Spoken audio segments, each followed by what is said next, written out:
আজি মই আশীগড়ত আহি মই আপ্লুত হৈছোঁ যে আমাৰ ইয়াত আমাৰ বুঢ়ীগাঁৱৰ ৰহিম হুজুৰৰ নেতৃত্বত আশীগড়ত আমাৰ পীৰে কামিল চাৰ চফি মৌলানা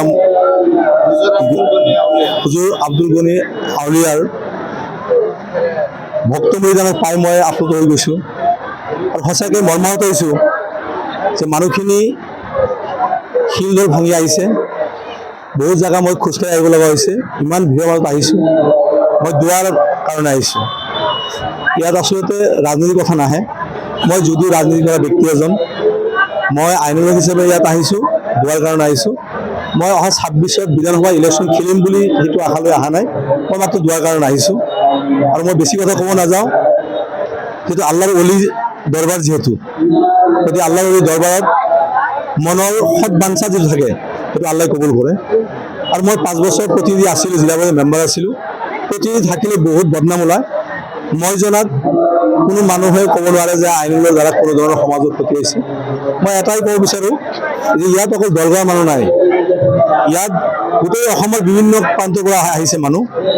সকলোৰে যাতে আমি 2026ত গৈ ৰাইজৰ যাতে সেৱা আগবঢ়াব পাৰোঁ। সকলো ধৰ্ম, সকলো বৰ্ণ, সকলো জাতি, সকলো শ্ৰেণীৰ মানুহক যাতে সহায় সহযোগিতা কৰিব পাৰোঁ, উন্নয়নৰ কথা চিন্তা কৰিব পাৰোঁ, তাৰ কাৰণে মই ইয়াত দুৱাৰ ল'ব আহিছোঁ। মই আচলতে কংগ্ৰেছী মানুহ, কংগ্ৰেছ হিচাপে খেলিম। কিন্তু ইয়াত মই আগতে কৈছোঁ যে ইয়াত কিন্তু আচলতে আমি টিকেট প্ৰত্যাশী বুলি অহা নাই, দুৱাৰ ল'ব আহিছিলোঁ। মই কংগ্ৰেছৰ পৰা প্ৰাৰ্থীটো বিচাৰিছোঁ আৰু দলে যদি মোক টিকেট দিয়ে, ইনশাল্লাহ মই 26ত মই ইলেকশ্যন খেলিম আৰু ৰাইজে নিশ্চয় মোক সঁহাৰি জনাইছে বা জনাব।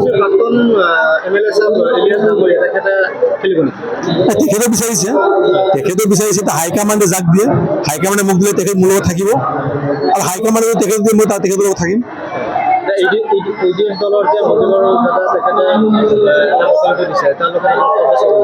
চাওক, ইউডিএফ বুলি ক'বলৈ হ'লে আজি ইউডিএফৰ কথা মই ক'ব নাযাওঁ। ইউডিএফ দলটো এটা আলিমগৰ দল বুলি মানুহে ভাবিছিলে, কিন্তু এটা মিছলীয়া দল। ইউডিএফ এতিয়া নাম নোলোৱাই ভাল। মই ইউডিএফৰ নাম ল'ব নিবিচাৰোঁ, কাৰণ ৰাইজে ইউডিএফ বুলি ক'লে ঘিণ কৰা হৈছে আজিৰ দিনত। গতিকে ইউডিএফ বুলি ক'ব মই নিবিচাৰোঁ।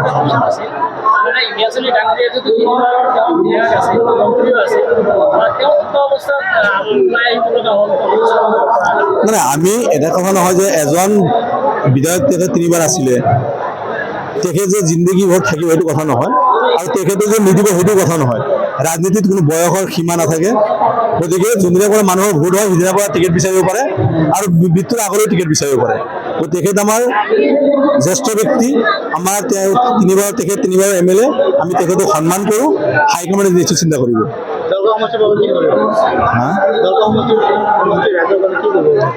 চাওক, দলগাঁও সমষ্টিৰ ৰাইজৰ আমাৰ বহুত কৰিব লগা আছে। যিহেতু আমাৰ দলগাঁও সমষ্টিখন হৈছে কৃষি প্ৰধান এলেকা। আমাৰ উন্নত মানৰ কৃষি, যাতে কৃষকসকলে যিখিনি উৎপাদিত সামগ্ৰী আছে বিদেশত পঠোৱাৰ ব্যৱস্থা কৰিব লাগিব, পলিচিৰ ব্যৱস্থা কৰিব লাগিব। উন্নত মানৰ কৃষি কৰাৰ কাৰণে যিখিনি সুবিধাৰ দৰকাৰ সেইখিনি কৰিব লাগিব।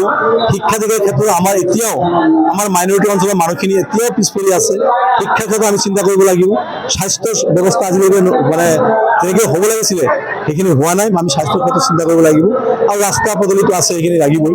কিন্তু বিশেষকৈ আমি স্বাস্থ্য আৰু শিক্ষাৰ লগতে আমাৰ কৃষি বিপ্লৱৰ কাৰণে আমি যত্ন ল'ব লাগিব।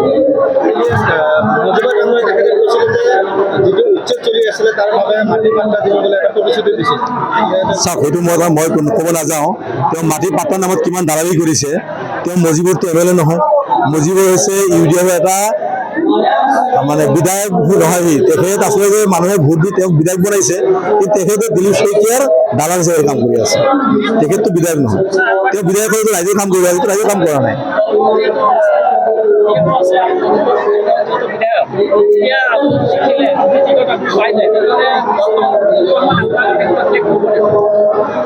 চব ৰাইজে বাছনি কৰে, সেই সিদ্ধান্ত ল'ব। মই যদি কওঁ যে ফেক্টৰ নহয়, সেইটো মিছা কথা কোৱা হ'ব। ৰাইজে সিদ্ধান্ত ল'ব, কাৰণ ৰাইজে তেখেতক 5 বছৰৰ কাৰণে ভোট দি চাইছে তেখেতে কি ধৰণৰ ৰাইজে কাম কৰিছে, ৰাইজে সিদ্ধান্ত কৰিব। সেইটো মই নকওঁ।